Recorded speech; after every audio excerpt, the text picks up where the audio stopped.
Big TV భక్తి సమాచారం WhatsApp ఛానల్లో జాయిన్ అవ్వండి. అన్ని విశేషాలు ఎప్పటికప్పుడు తెలుసుకోండి.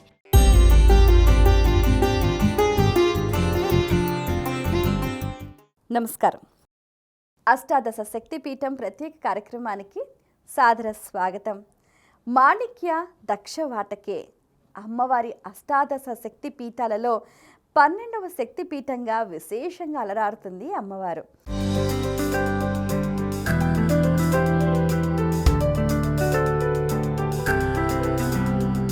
సతీదేవి దేహాంగాలలో ఒక భాగం ఈ ప్రాంతం నందు పడినందుకు గాను ఈ ప్రాంతం శక్తిపీఠంగా వెలసింది.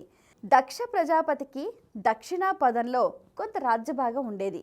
దానిని చక్రవాటిక అని పిలుస్తూ ఉంటారు. దక్షుడు ఆ ప్రాంతాన్ని విలాసమయంగా భోగభూమిగా రూపొందించాడు.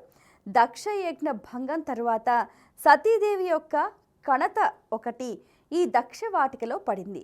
అప్పటి నుంచి అక్కడ మాణిక్యాంబిక అనే పేరుతో ఒక శక్తిపీఠం వెలసి అది ఒక క్షేత్రంగా వన్నెకెక్కింది. ఇదిలా ఉండగా తారకాసురుడు శివుని గూర్చి తపస్సు చేసి 2 వరాలు పొందాడు. శివుడి అమృతలింగాన్ని తన హృదయాన ధరించాలని ఒకటి, శివుడికి పుట్టిన పుత్రుడు మాత్రమే తనను సంహరించగలగాలని మరొకటి. ఇలా 2 వరాలు కోరుకున్నాడు. శివపార్వతుల కళ్యాణం జరగనే జరిగింది. కుమారస్వామి జన్మించాడు. దేవతలు ఆయనను ప్రార్థించారు. ఆయన దేవతల సేనాధిపతి కావున యుద్ధానికి వచ్చాడు. సైన్యాధ్యక్షత వహించాడు.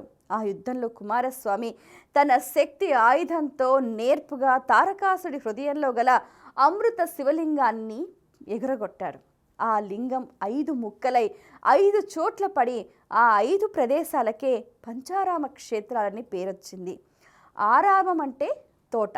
ఇందులో ప్రత్యేకంగా ద్రాక్షారామం అంటే వెనుకటి రాజులలో దక్ష ప్రజాపతి పాలనలో ఉండిన దక్షవాటికే. శక్తిపీఠంతో పాటు అక్కడ అమృత శివక్షేత్రం కూడా వచ్చేసరికి ఆ క్షేత్ర ప్రశస్తి మరింత పెరిగింది. ఇక్కడి శివుడికి భీమేశ్వరుడని పేరు కూడా వచ్చింది. వ్యాస అగస్త్య మహర్షుల రాక వల్ల భీమేశ్వర క్షేత్రం మరింత ప్రసిద్ధి పొందింది.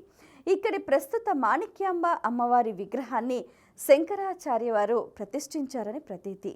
మాణిక్య అంబికాదేవి శక్తి వలనే భీమేశ్వరం పంచారామాలలో మరింత ప్రసిద్ధ క్షేత్రంగా విరాజిల్లుతోంది.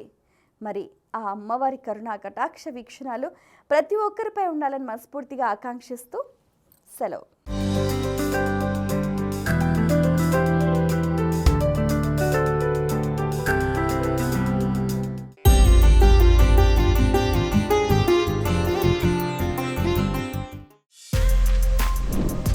For more videos like this, subscribe Big TV channel.